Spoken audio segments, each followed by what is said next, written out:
Bonjour les humains et bienvenue dans ce nouvel épisode de la série Les Adriennades qui consiste à analyser et commenter les vidéos, en particulier du frère Paul-Adrien Dardemar, le dominicain prosélyte des réseaux. Voilà, nous allons aujourd'hui nous intéresser à une vidéo intitulée L'Apocalypse, les 10 signes de la fin des temps. Ça promet. Vous y êtes? Alors, magnéto Serge.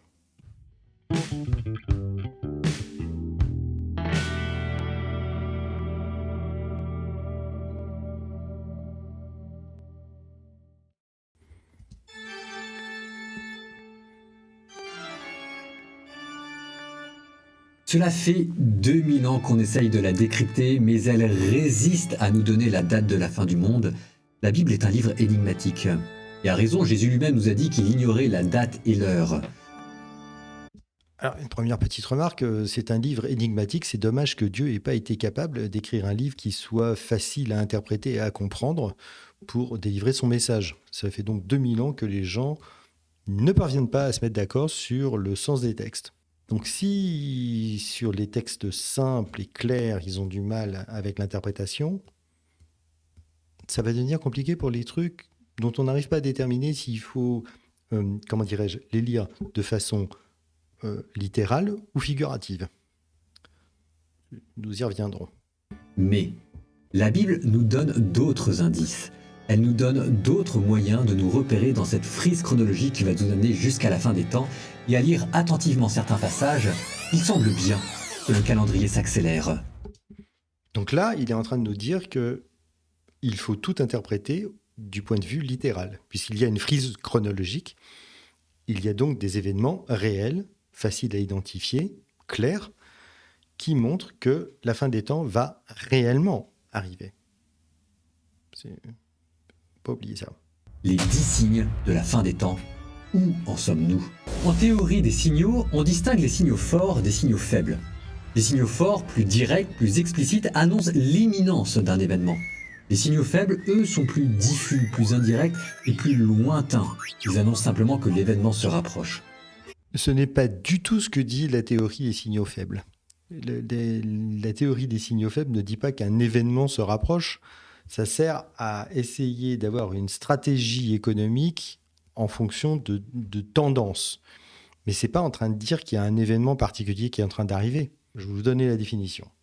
Selon Igor Rantzow, le fondateur de ce concept, la méthodologie utilisant les signaux faibles va constituer dans l'analyse d'informations partielles et fragmentaires fournies par l'environnement. D'accord ? Cette analyse se fait parfois en complémentarité d'une analyse de grande tendance. Les signaux faibles sont des signaux à faible fréquence, voire des signaux non apparents, mais déduits d'une information ou d'un fait. La Strategic Early Warning System ne se limite pas à l'analyse géopolitique et technologique, mais de plus en plus à l'analyse financière. L'importance des signaux faibles n'est pas dans leur perception, qui se fait rarement au premier degré, mais dans ce qu'ils déclenchent comme réaction constatée, contrastée, et contribuent à imaginer des scénarios dynamiques. D'accord ? Donc des trucs qui changent. Donc ça n'a rien à voir avec le fait de regarder des signaux et dire qu'ils confirment ce que l'on avait prévu, comme par exemple des prophéties. Cela n'a rien à voir. En fait, Paul-Adrien fait appel à la théorie des signaux faibles, alors que celle-ci va à l'encontre de ce qu'il veut faire. La théorie des signaux faibles sert à s'adapter au changement, c'est-à-dire à s'adapter à l'imprévu, alors que lui prétend qu'elle permet de confirmer une prophétie. Alors, mauvaise foi ou incompétence, je vous laisse juge. Donc là, encore une nouvelle tentative de Paul-Adrien d'utiliser, entre guillemets, la science, voilà, pour justifier son discours. Mais bon, on a l'habitude du fait qu'il fait feu de tout bois pour prouver n'importe quoi. Voilà. Nous commençons avec les signaux faibles de la fin des temps. Pour trouver ces signaux faibles, il faut se tourner vers ce qu'on appelle les discours apocalyptiques. Apocalyptein, en grec, dévoiler, le dévoilement de la fin des temps. Dans ces discours, Jésus lui-même nous dit à quoi il faut s'attendre. Matthieu chapitre 24. Alors, déjà, apocalypse, ça veut dire révélation. Hein. Ça veut pas dire que ça parle de la fin des temps, parce que ça parle de la fin des temps, mais apocalypse, originellement, ça veut dire la révélation. Alors, voyons un petit peu ce que disent les évangiles. Beaucoup viendront en mon nom et diront « c'est moi le Christ » et ils égareront bien des gens. Vous entendrez parler de guerre et de rumeurs de guerre. Faites attention, ne vous laissez pas effrayer parce qu'il faut que tout cela arrive, mais ce ne sera pas encore la fin. On se dressera nation contre nation, royaume contre royaume. Il y aura en divers lieux famines et tremblements de terre. Or, tout cela n'est que le commencement des douleurs de l'enfantement. Alors, considérer que c'est un signe de la fin des temps, le fait qu'il y ait des famines, ou le fait qu'il y ait des guerres, ou des rumeurs de guerre, comment dire, la famine, il y en a de moins en moins dans le monde. Ce qui sous-entendrait que la fin des temps est en train de reculer, une fois de plus. Et pour ce qui est des guerres et des rumeurs de guerre, ça a toujours été le cas. Ça a toujours été le cas. Enfin, l'humanité a passé son temps à se faire la guerre. Et le monde n'a jamais été aussi en paix que depuis la fin de la Seconde Guerre mondiale. Alors oui, il y a des conflits en permanence, etc. Mais quand on regarde en règle générale, statistiquement, il y a beaucoup moins de guerres et les humains en souffrent beaucoup moins. En regroupant ces différents discours apocalyptiques, Matthieu 24, Luc 21, Marc 13, il est possible de dresser une liste de 10 signes annonçant la fin des temps. Donc là, il faut bien comprendre ce qu'il est en train de dire. Il est en train de dire qu'il y a 10 signes de la fin des temps. Et ces 10 signes, on réussit à faire... Comment dirais-je ? On a réussi à établir cette liste en faisant la compilation de différents évangiles. D'accord ? Ceux qu'il a cités, à savoir Matthieu, Marc et Luc. D'accord ? Donc là, vous voyez bien que Paul Adrien sous-entend que les textes apocalyptiques, tous les textes apocalyptiques dont il va parler, font partie des évangiles. Alors que non, il y a aussi l'Apocalypse selon Saint Jean, et puis il y a d'autres références comme les lettres de Pierre et les choses comme ça. Donc les évangiles ne suffisent pas. Alors, voyons un petit peu quelles sont ces prophéties. Premier de ces signes, prolifération des faux prophètes. La prolifération des faux prophètes, c'est intéressant parce que pour les Juifs, Jésus est un faux prophète parce que ce n'est pas le Messie. Et pour les personnes actuelles, enfin en tout cas dans l'histoire de la chrétienté, Mahomet aussi est un faux prophète. C'est quand même dommage de ne pas avoir prophétisé l'avènement de l'islam. Ça, par exemple, ça aurait pu être un signe de la fin des temps, d'avoir une religion avec un faux prophète qui prend le pas, en fait, sur la chrétienté. C'était il y a 1500 ans. Donc, ça fait 1500 ans, normalement, que les signes s'accumulent. On a pris du retard sur le calendrier et sur la frise chronologique dont il parle. Par exemple, en Afrique, on assiste en ce moment à une prolifération des sectes et des gourous. Ou bien encore en France, où la Mivilude, l'organisme chargé par l'État de recenser les dérives sectaires, recense une explosion des faux prophètes. Depuis 3 ans, plus 30%. Alors, j'aurais une question à Paul Adrien. Est-ce qu'il peut nous donner une recette claire et infaillible pour déterminer si quelqu'un est un vrai ou un faux prophète ? En principe, un vrai prophète, il fait des prophéties et elles s'accomplissent. Et c'est une fois que les prophéties sont accomplies que l'on peut déterminer si telle personne est un vrai ou un faux prophète. Pas avant. Le fait qu'il y ait une augmentation de la pratique religieuse pendant le temps du Covid n'a pas concerné que les sectes. Cela a aussi concerné les sectes à succès, c'est-à-dire les religions. Et en particulier la religion catholique. D'ailleurs, je vous donne un petit témoignage de Monseigneur de Germay, témoignage que j'avais déjà inclus dans une de mes autres vidéos. Aujourd'hui, on constate avec cette crise que nous connaissons, qui n'est pas qu'une crise sanitaire, on l'a bien compris, qu'il y a une soif de spiritualité qui se manifeste. C'est assez impressionnant. Vraiment, le nombre de personnes aujourd'hui qui se tournent vers l'Église. C'est tout le paradoxe de la situation, c'est que d'un côté, on est obligé de réduire nos assemblées, et de l'autre côté, eh bien, on voit une sorte de regain, d'attente, de gens qui viennent frapper à la porte, qui se disent, au fond, cette crise nous aide à réaliser que la vie, c'est pas que la consommation, c'est pas que du matériel, c'est qu'il y a autre chose, il y a quelque chose de plus essentiel. Et donc, nous, on se rend compte qu'au finalement, on a une mission très importante dans le monde d'aujourd'hui, oui. Deuxième signe de la fin des temps. Guerre et rumeurs de guerre. Sommes-nous suffisamment encore attentifs à ce signe ? Le souvenir des 2 premières guerres mondiales nous semble lointain. Mais nous aurions tort d'oublier le demi-million de morts que les révolutions arabes ont entraîné, ou bien encore la guerre en Ukraine, ou encore les guerres dont on ne parle pas, le Yémen, le Mali, le Liban, les guerres secrètes, guerres économiques, guerres climatiques, ou bien même encore les rumeurs de guerre à travers les fake news.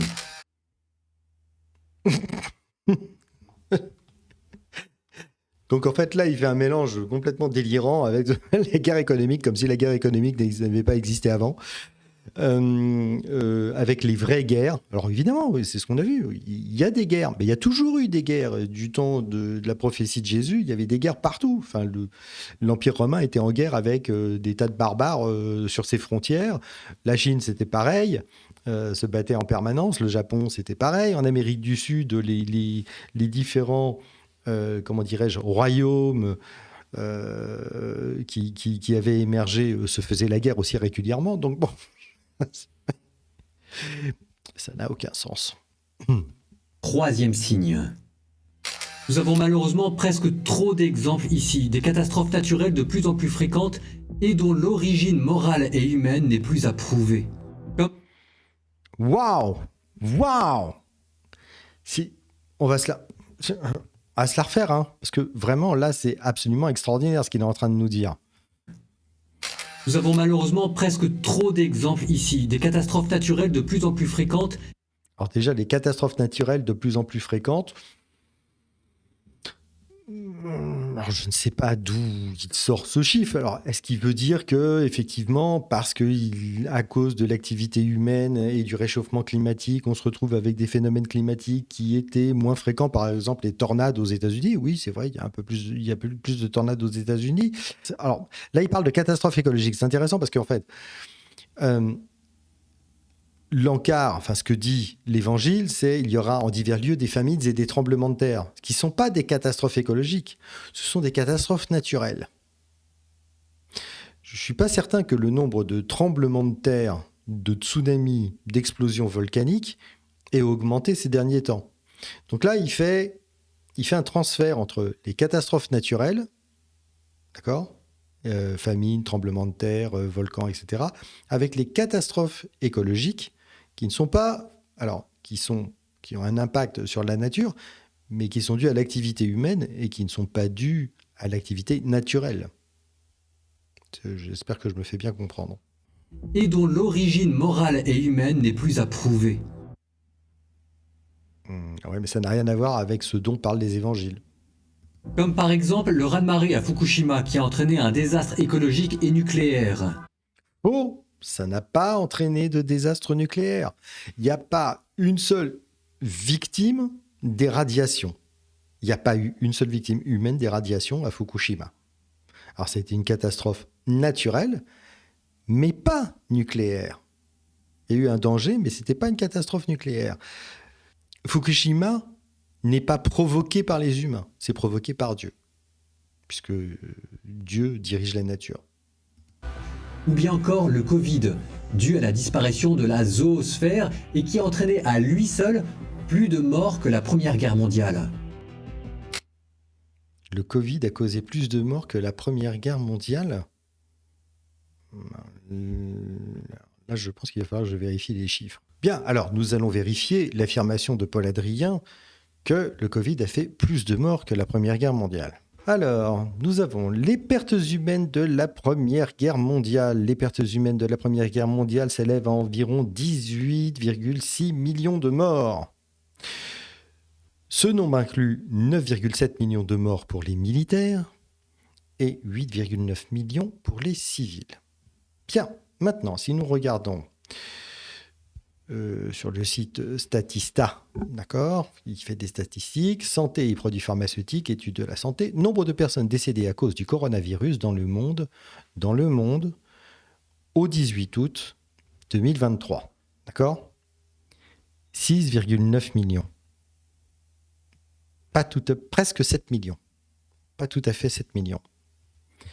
Donc, une fois de plus, Paul Adrien raconte strictement n'importe quoi. Le coronavirus n'a même pas tué autant de civils que pendant la Première Guerre mondiale. C'est une maladie qui a touché le monde entier. D'accord ? Donc, toutes les populations humaines ont été touchées.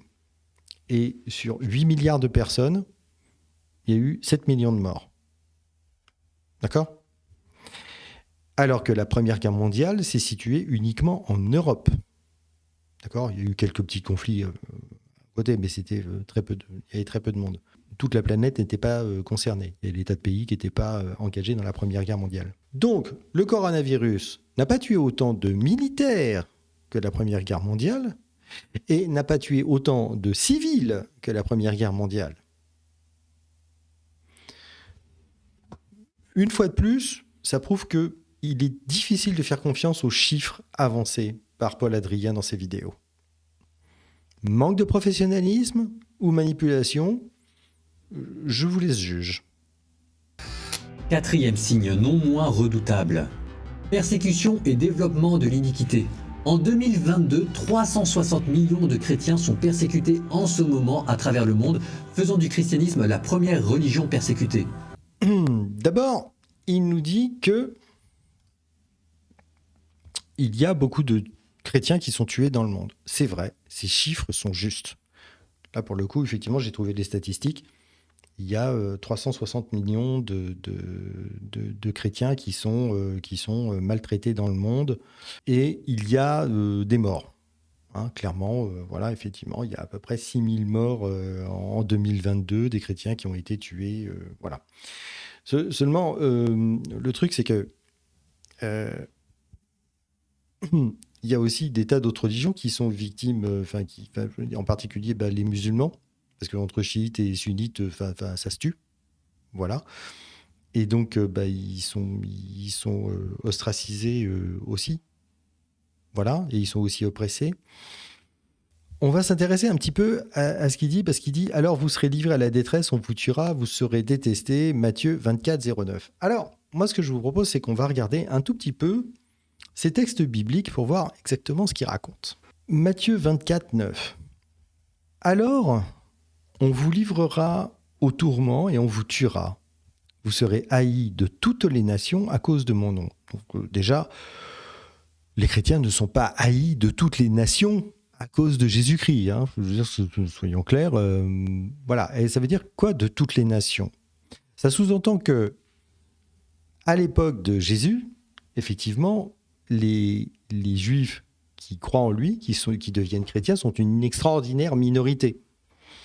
Et bien sûr, ils sont détestés de tous les autres peuples qui ne suivent pas cette religion. Sauf que, de nos jours, les chrétiens sont la religion largement dominante devant les musulmans. Donc, déjà là, ça tient pas vraiment. Que disent les autres évangiles à ce propos ? Dans les évangiles de Marc 13, 9. « Soyez sur vos gardes, on vous livrera au Sanhédrin. » Qui livre les chrétiens au Sanhédrin et quels sont les Juifs qui massacrent les chrétiens ? Ça n'arrive pas. Donc là, curieusement, cette prophétie, Paul Adrien n'en parle pas. Vous serez battus de verges dans les synagogues. Non plus. Et vous comparaîtrez devant des gouverneurs et des rois à cause de moi pour rendre témoignage en face d'eux. Donc là, c'est intéressant parce que cette liste de signes, il l'a parce qu'il fait une compilation de tout ce qui est dit dans tous les évangiles. Mais évidemment, quand il y a des prédictions qui ne vont pas dans son sens, Paul Adrien a tendance à les oublier. C'est pratique. Et que dit Luc ? Mais avant tout cela, on portera la main sur vous, on vous persécutera, on vous livrera aux synagogues et aux prisons. On vous traduira devant des rois et des gouverneurs à cause de mon nom. Donc non, personne, aucun juif ne persécute les chrétiens. Cette prophétie ne tient pas debout. C'est dommage. Quant au développement de l'iniquité, un tiers du trafic sur Internet concerne les sites pornographiques. Iniquité, ça veut dire quoi exactement l'iniquité ? Parce que là, quand on parle de l'iniquité, on ne parle pas des problèmes de justice. On parle du sens figuré qu'on peut trouver dans le dictionnaire, qui est la corruption des mœurs, l'état, la condition de pécheur. D'accord ? Donc en fait, c'est assez curieux parce qu'on parle de signes véritables, physiques, comme par exemple ce qui se passe dans le ciel, et la dépravation des mœurs. Alors quand je compare nos mœurs à celles du temps de Jésus, où l'esclavage était parfaitement normal, où 90% du temps les prisonniers étaient massacrés à la fin d'une guerre ou d'une bataille, ils n'étaient pas faits prisonniers, on les massacrait. Pardon, mais je préfère nos mœurs, je les trouve meilleures que celles du temps de Jésus. Donc de mon point de vue, les mœurs s'améliorent. Et Paul Adrien prend, pour exemple, de la dépravation des mœurs, alors les mœurs en général, une petite niche qui est les comportements sexuels et en particulier l'usage du porno sur Internet. Et quand on voit ce qu'était la prostitution du temps de Jésus, quand on voit la façon dont les femmes étaient traitées, pardon, mais je pense qu'il y a plutôt progrès en fait. On peut discuter effectivement de la moralité de la pornographie, mais d'abord elle n'est pas nouvelle, c'est juste que on sait très bien qu'il y avait des dessins pornographiques, des récits pornographiques depuis l'Antiquité, mais ça ne suffit pas à déterminer que nos mœurs sont plus dépravées que celles du temps de Jésus, et selon quels critères ? C'est un peu léger. Et s'il fallait regarder les rangs de notre propre Église, l'actualité suffirait à montrer à quel point le mal a infiltré nos propres institutions. Alors, il est assez cocasse que Paul Adrien suggère là que la corruption de l'Église serait quelque chose de nouveau, que ça ferait partie des signes avant-coureurs de la fin des temps, parce que les historiens parlent à propos du Xe siècle d'une période qu'on a appelée la pornocratie pontificale, au Xe siècle, qui s'appelle aussi le Saeculum Obscurum, le siècle sombre, durant lequel en fait il y a eu une succession de papes tous plus pourris les uns que les autres. Voilà, donc alors évidemment on peut penser au Borgia aussi, mais là vous avez aussi Jean XII, Léon X, Boniface VIII, enfin voilà, toute une suite de types comme ça, tous plus ignobles les uns que les autres. C'est promis, je vous ferai un sujet là-dessus, c'est juste délirant. Donc non, la perversion et la corruption morale au minimum de l'Église catholique, ce n'est pas quelque chose de nouveau. Vraiment pas. Et pour ce qui est du rapport Sauvé et du dévoilement de l'étendue des crimes dont l'Église catholique s'est rendue coupable, en tout cas durant le XXe siècle, en matière d'abus sexuels sur les enfants et de héroïnie, eh bien, le rapport Sauvé, donc, a démontré une chose, c'est que ce n'était pas le fait d'un petit groupe de brebis galeuses, n'est-ce pas, que ce n'était pas dû non plus à une nouvelle corruption de l'institution, mais tout simplement à sa forme intrinsèque. L'institution est ontologiquement génératrice de crimes. Voilà. Et à propos de cette histoire du rapport Sauvé, vous pourrez trouver une vidéo dont je vous laisse le lien ici et en dessous. Avec ce développement de l'iniquité, on aurait aimé avoir énoncé tous les signes que Dieu nous donne de la fin des temps. Mais la liste serait encore incomplète si l'on omettait ces deux derniers signaux faibles que Jésus nous donne, l'un sombre, l'autre lumineux. Le signal ténébreux, c'est l'apostasie généralisée et les chrétiens qui perdent la foi. En moins de 1 siècle, on est passé de plus de 60% de pratiques religieuses régulières à moins de 2%. Un record historique. Oui, mais ça, c'est en France. Dans le reste du monde, c'est pas du tout le cas. Et c'est même pas du tout le cas, puisque plutôt dans la vidéo, Paul Adrien nous a expliqué qu'il y avait un renouveau justement de la croyance, et nous avons bien vu avec la déclaration de Germay qu'au contraire, il y a eu un renouveau de croyance. Et en même temps, Paul Adrien ne cesse de dire qu'il y a de plus en plus de conversions, en particulier chez les jeunes. Donc, il faudrait savoir, mon pote, je veux dire, il y a de plus en plus de chrétiens ou il y en a de moins en moins. S'il y en a de moins en moins et que la pratique baisse, alors effectivement, on pourrait croire, si le verset concernait uniquement les chrétiens et en particulier les catholiques français, éventuellement ton truc tiendrait. Sauf que tu passes ton temps à nous expliquer qu'il y a de plus en plus de gens qui croient et que le nombre de conversions augmente et que le peuple chrétien, et en particulier catholique, est en croissance. Donc ça contrevient totalement au signe de l'Apocalypse. Choisis ton pote, choisis ton camp, camarade. Alors certes, le nombre de personnes irreligieuses augmente dans le monde, en valeur absolue, mais il se trouve qu'en pourcentage, le pourcentage de personnes irreligieuses dans la population mondiale diminue parce que les gens irreligieux font moins d'enfants que les gens qui croient très fort. Voilà. Donc, voilà. Mais donc, normalement, l'iniquité et l'irreligion diminuent dans le monde. À moins que Paul Adrien considère que tous ceux qui ne croient pas comme lui font augmenter l'irreligion. Et voici l'autre signal, cette fois-ci lumineux, qui lui correspond.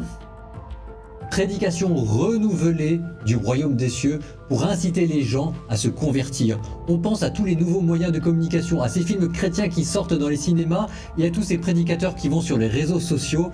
Et c'est d'ailleurs sur ce dernier signal que termine Jésus. Mais c'est absurde. Il se contredit d'un truc à l'autre. Il choisit des trucs dans les évangiles qui se contredisent. C'est quand même un peu compliqué. Enfin, genre, ça veut dire que les évangiles se contredisent.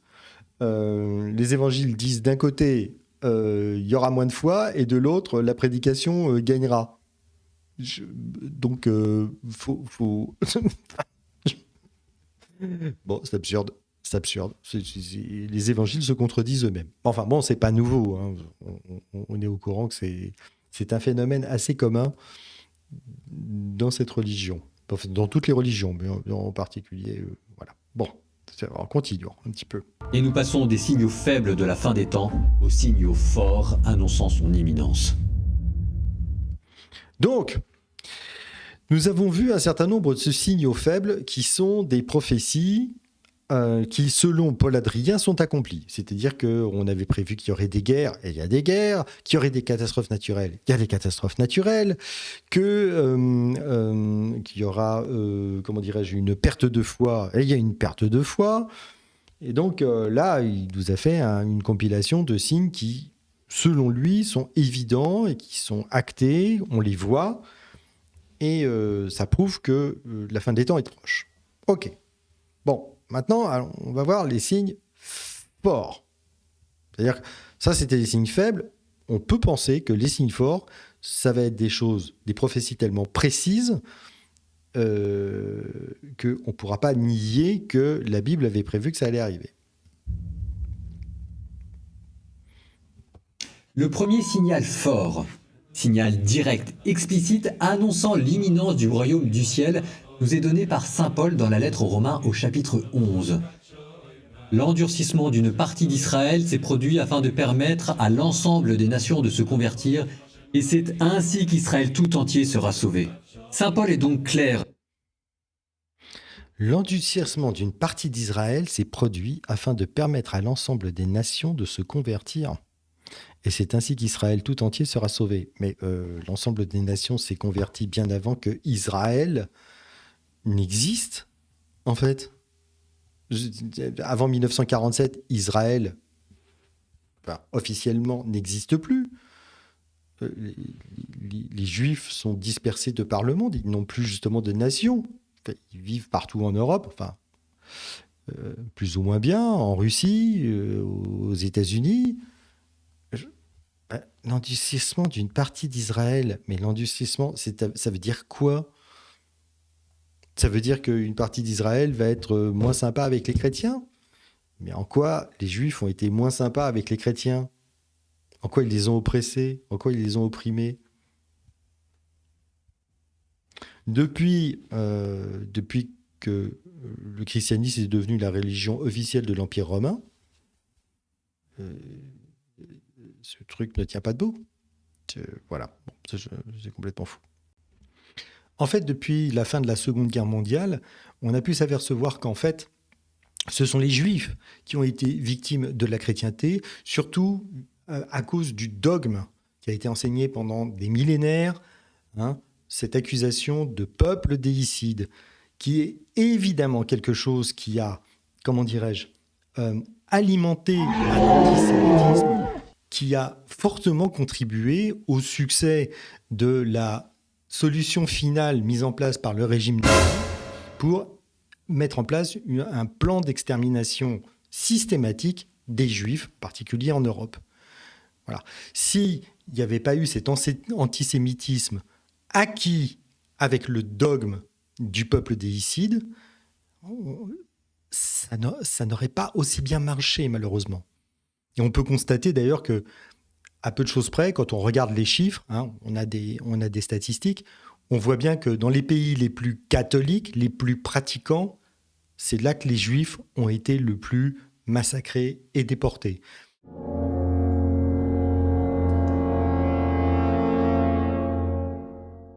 Septième signe de l'Apocalypse et premier signal fort de l'imminence de la fin des temps, la conversion d'Israël. Le refus des Juifs de croire n'était que temporaire, le temps de permettre à l'ensemble des nations de se convertir. Temporaire ? 2000 ans. Temporaire ? Mais à quel moment Israël est en train de se convertir au christianisme ?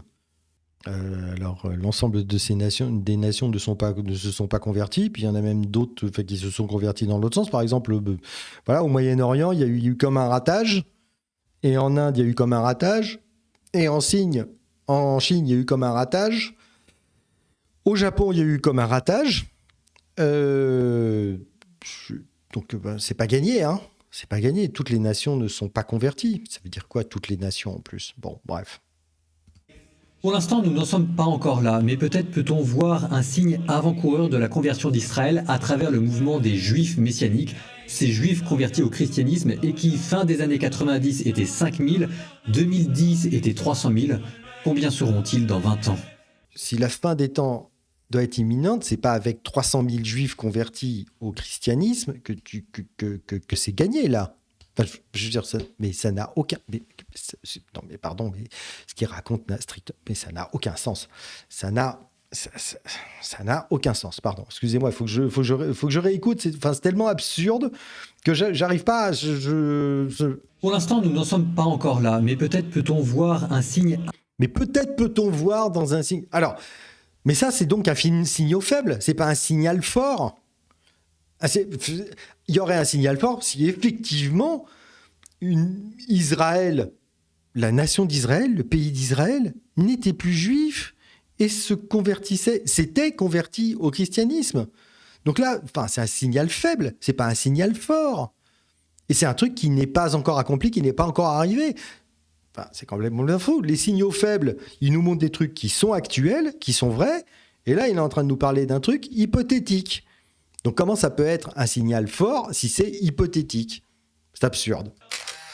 Autre signal fort et 8e signe de l'Apocalypse, l'Antéchrist.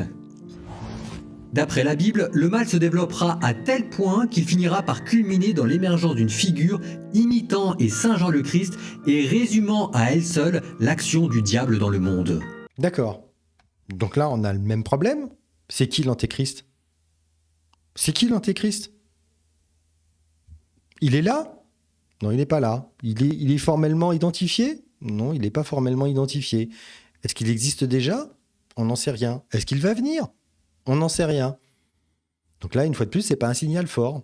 C'est un signal extrêmement faible. L'on appelle d'après saint Paul le mystère d'iniquité ou encore d'après la première lettre de saint Jean, l'Antéchrist. Le mystère d'iniquité. Voilà. Bon, donc voilà.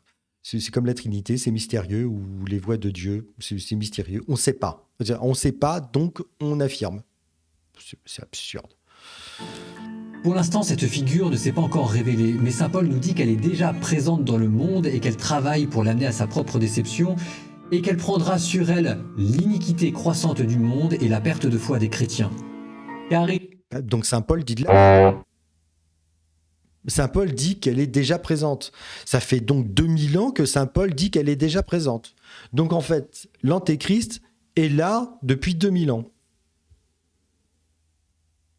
Alors, petit fait amusant, toujours pour revenir sur le Xe siècle et sa corruption, il se trouve que le pape Jean XII a été qualifié d'antéchrist. Donc, ça fait longtemps qu'il n'est plus là. Ah, mais oui, mais il faut comprendre, c'est une figure de style, il ne faut pas prendre ça au sens littéral, c'est figuratif. Ouais, mais alors du coup, les signaux faibles aussi, c'est figuratif. Ou pas? Il faut d'abord que vienne l'apostasie et que se révèle l'homme de l'impiété, le fils de la perdition, celui qui s'oppose, qui s'élève contre tout ce que l'on nomme Dieu et que l'on vénère et qui ira jusqu'à siéger dans le temple de Dieu pour se faire passer pour lui. D'accord, donc il y a un pape qui va se faire passer pour Dieu, mais quel humain décide de se faire passer pour Dieu? Bon, donc c'est un prophète, tout ça ne veut rien dire. Et il est vrai que l'iniquité prend de telles proportions dans notre monde qu'il semble bien être dans l'attente d'un tel sauveur qui le mènera en réalité à sa perte. Une fois de plus, l'iniquité, mot extraordinairement vague qui permet d'englober tout et n'importe quoi. Voilà, c'est assez rigolo. Face à ce grand signe ténébreux incarnant à lui seul la puissance du mal dans le monde, l'Antéchrist, se lèvera un autre signe lumineux que l'on a peine à imaginer. Lorsque le mal déferlera dans le monde et transformera la persécution en tribulation, telle qu'il n'y en a jamais eu et telle qu'il n'y en aura jamais plus depuis le début du monde jusqu'à la fin du monde, se lèvera du sein de l'Église deux grandes figures prophétiques, deux témoins fidèles venant dans la puissance d'Élie et d'Enoch, faisant des miracles, témoignant du Christ et œuvrant dans la puissance de l'Évangile. Œuvrant dans la puissance de l'Évangile. Mais qu'est-ce que ça veut dire? Cette langue de camoulox, c'est quand même fascinant, quoi. Ah oui, donc en fait, il y a deux personnes qui vont sortir de l'Église et qui vont commencer à faire des miracles. C'est cette façon qu'ils ont de dire des trucs. Qui va être en tribulation? Les chrétiens ne sont pas en tribulation. Ils sont pas victimes de trucs, ils sont pas en train de voyager de par le monde en étant perdus, etc. En règle générale, les chrétiens, ils vont plutôt bien, quoi. Ouais, il y en a qui sont persécutés dans les pays, par exemple, musulmans, mais je veux dire, en Europe, ils sont pas persécutés, en Amérique, ils sont pas persécutés. Il faut arrêter. En Afrique, dans les pays où il n'y a pas de conflit avec l'islam, ils ne sont pas persécutés, les chrétiens. Amérique du Nord et du Sud, ça fait quand même un peu de monde. Deux témoins, mais ils vont témoigner de quoi? De leur foi. Ils vont témoigner de quoi? Ils ne vont pas pouvoir témoigner autre chose que de dire que je crois que Jésus a existé, alors que... Ils n'ont aucun moyen de prouver, de témoigner qu'ils ont vu Jésus, qu'ils le connaissent. Ça n'a aucun sens. Ça n'a aucun sens. À travers eux, nous avons l'assurance que le témoignage ultime que l'Église doit rendre au Christ sera accompli. Quoi? Mais quoi? Mais qu'est-ce que ça veut dire? La résistance de l'Église face au mal. Mais quel mal?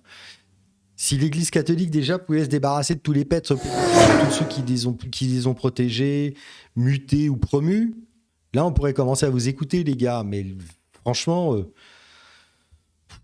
Et puis, il y a des tas de choses que vous considérez comme étant le mal que la plupart des gens ne considèrent pas comme étant le mal. Comme par exemple le fait de zigouidi-piloupiler hors mariage.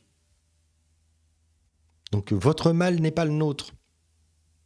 À travers eux, nous avons l'assurance que le témoignage ultime que l'Église doit rendre au Christ. À travers eux, nous avons l'assurance, à travers eux, c'est-à-dire les deux mecs qui ne sont pas encore là. D'accord?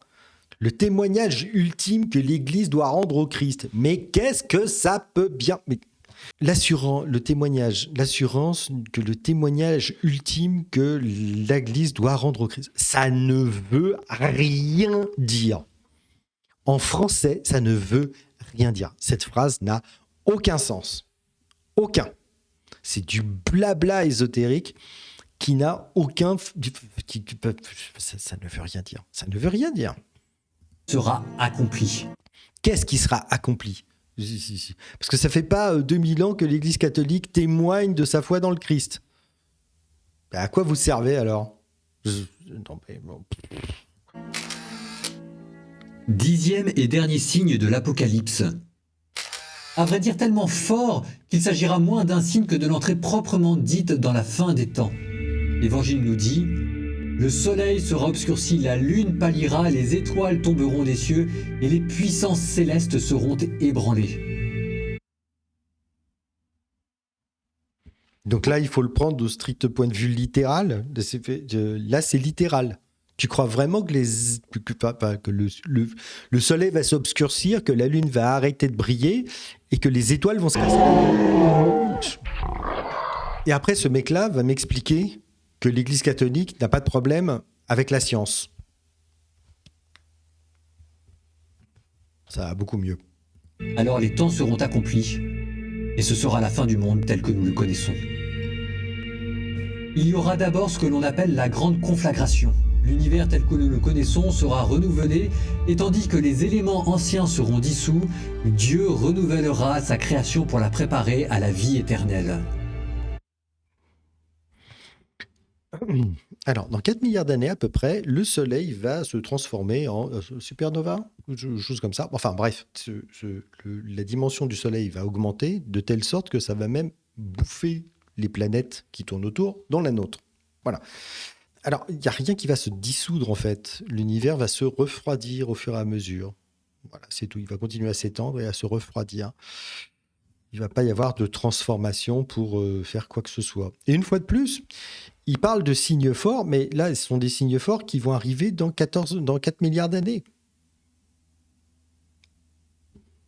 Quel rapport avec l'humanité quand on sait qu'une espèce, si elle vit 100 000 ans, déjà, c'est pas mal. Dans 1 million d'années, les humains auront disparu. Ou nous aurons évolué en autre chose. Mais nous ne serons plus ce que nous sommes maintenant. Tout ce qu'il dit là est absolument absurde. Deuxième lettre de Pierre. Alors les cieux disparaîtront avec fracas, les éléments embrasés seront dissous, et la terre avec tout ce qu'on y a fait ici-bas ne pourra échapper. Et l'Apocalypse continue. Ok, bon, d'accord, ok. Bon, mais ça, c'est dans 4 milliards d'années. C'est pas pour tout de suite. Et je vis un ciel nouveau et une terre nouvelle, car le premier ciel et la première terre avaient disparu, et la mer n'existait plus.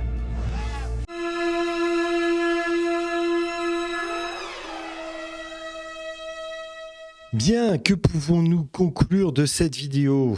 Eh bien que c'est un amoncellement de n'importe quoi et de prophéties ratées qui n'ont pas été accomplies. Donc tous les signes faibles ne sont pas suffisamment clairs ni précis pour qu'on puisse les attacher à quoi que ce soit de véritablement convaincant par rapport à notre époque, ça c'est déjà la première chose. Et les signes forts sont tous des trucs qui doivent advenir. Donc, on saura que c'est vrai que quand ça adviendra. Donc, l'Antéchrist, Saint Paul nous dit, est déjà là. Mais donc, ça fait 2000 ans qu'il est déjà là. Mais alors, pourquoi est-ce que Saint Paul dit que l'Antéchrist est déjà là ? Mais tout simplement parce que le christianisme est une secte apocalyptique qui se base sur l'idée que Jésus va revenir, mais qu'il va revenir bientôt. Et ça, c'est une grosse épine dans la chrétienté, en particulier la catholicité, c'est que ça fait 2000 ans que la prophétie de Jésus, à savoir qui va dire « je vais revenir bientôt », ne s'accomplit pas. Donc, cette prophétie quand même qui est très très claire et qui dit « il ne se passera pas une génération avant que je revienne », ne s'est manifestement pas accomplie. Et ça pose un problème parce que si celle-là ne s'est pas accomplie, on n'a aucune raison de croire que toutes les autres se sont accomplies ou seront accomplies. Donc, je vous montre le texte. Matthieu 24, 34 En vérité, je vous le dis, cette génération ne passeront pas que tout cela ne soit arrivé. Donc ce que Jésus est en train de dire là à ses apôtres, et c'est Matthieu qui le dit dans ses évangiles, c'est qu'il ne se passera pas cette génération, pas une génération plus tard, à un moment ou une autre, non, cette génération, la génération Wi-Fi. Donc ça veut dire 25-30 ans maximum. Il ne se passera pas 25 ou 30 ans avant que tout ce que je viens de décrire, les trompettes de l'Apocalypse, les guerres, les rumeurs de guerre, le fait que les chrétiens seront embêtés par les juifs, etc., seront oppressés dans le monde et qui seront haïs, etc. Il ne se passera pas 30, allez, on va dire 30, d'accord ? Il ne se passera pas 30 ans avant que tous ces signes, le soleil qui s'obscurcit, les étoiles qui se cassent la gueule, etc., il ne se passera pas une génération, 25-30 ans, avant que ça n'arrive. Ça, c'était il y a 2000 ans. C'est ballot.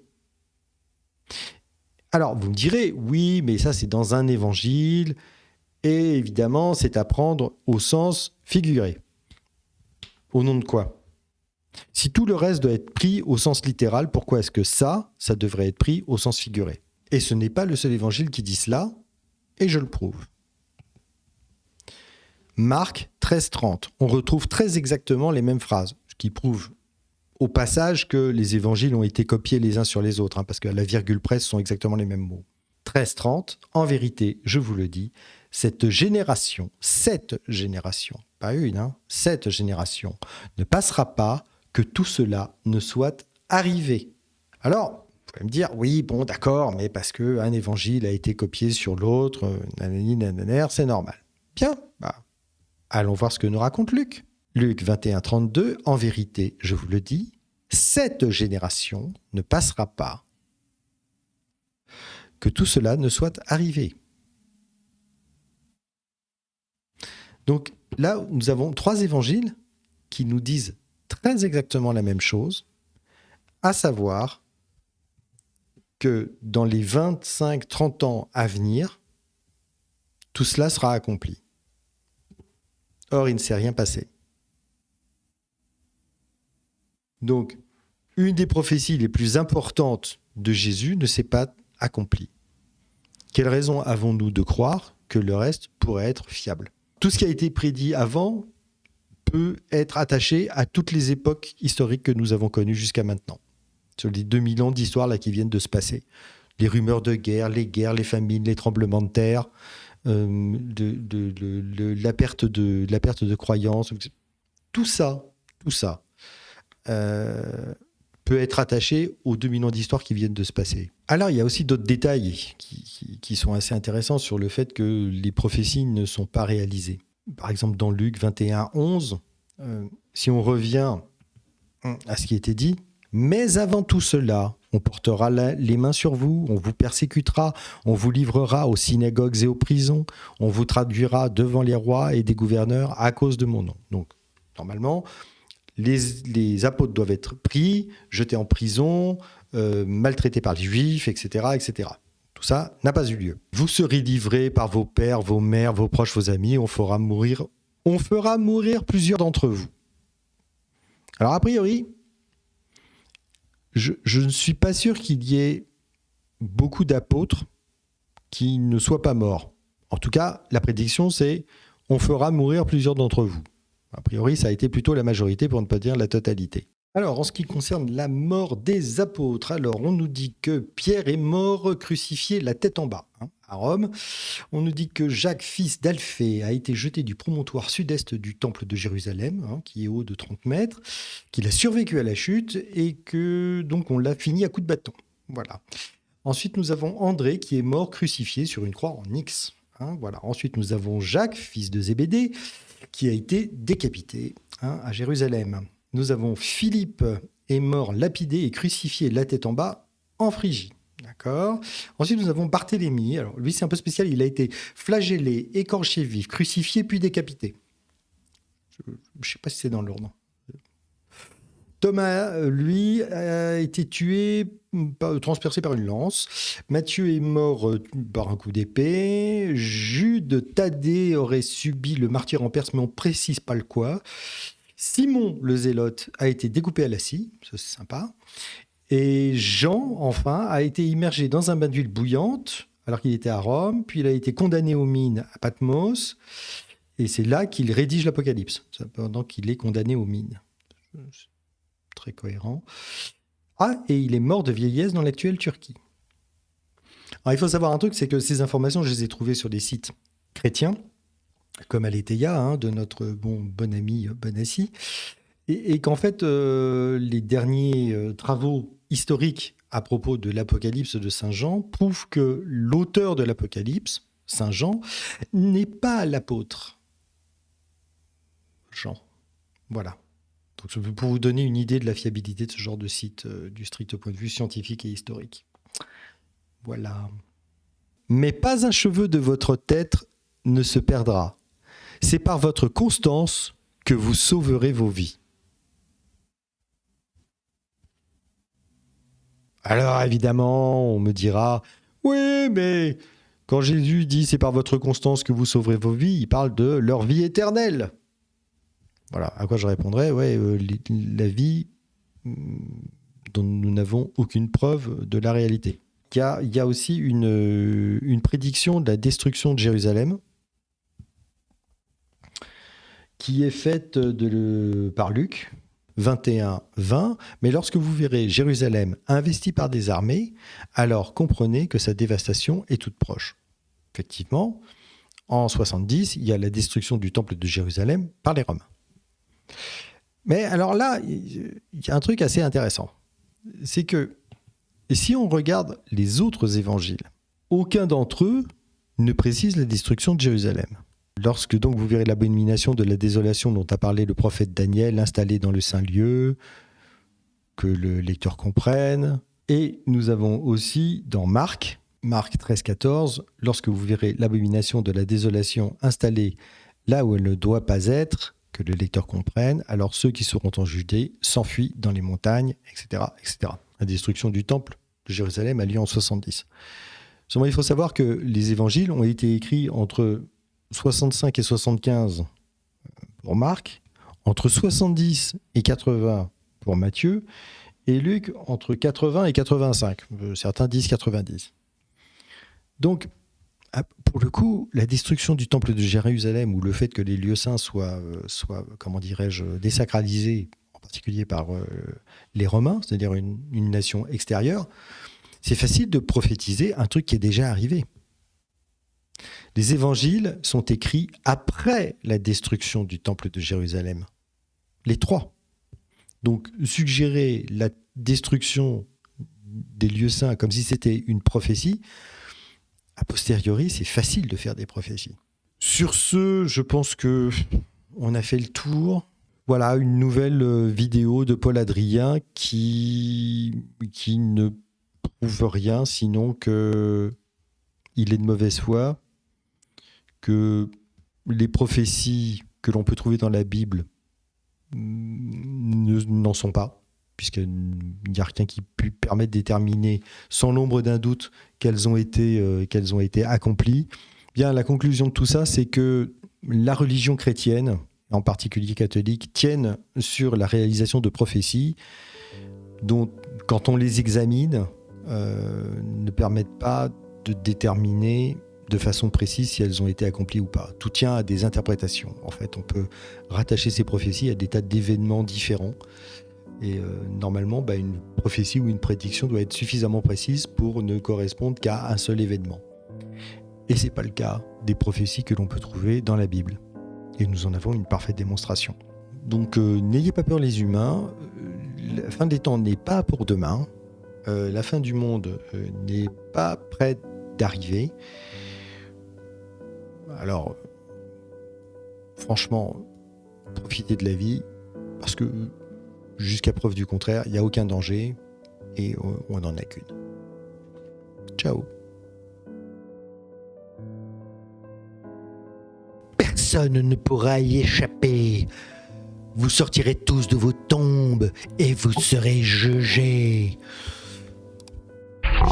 comment on peut croire de telles conneries?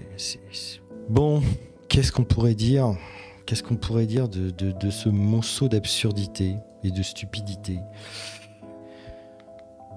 Mais les étoiles qui se cassent la gueule, le soleil qui s'obscurcit, le fait que les gens croient moins, tout ça est absurde, tout ça n'a aucun sens. Tout ça n'a aucun sens. Voilà, donc en fait, la fin des temps serait notée par le fait qu'il y a un pape. Putain, c'est tellement con que j'arrive même pas à mettre. C'est tellement con que j'arrive même pas à mettre d'ordre dans mes pensées, tellement c'est con en fait. C'est épuisant de se battre contre n'importe quoi. Si encore il y avait des arguments raisonnables, si encore il y avait un semblant de cohérence dans cette pensée, mais qu'est-ce que vous voulez combattre quand les gens racontent n'importe quoi? Qu'est-ce que vous voulez opposer de raisonnable ou de rationnel à quelque chose de totalement irrationnel et complètement dingue? Ces gens vivent dans une réalité alternative. Qu'est-ce qu'on y peut? C'est effrayant. Ces gens sont dingues. C'est un peu désespérant, hein, honnêtement.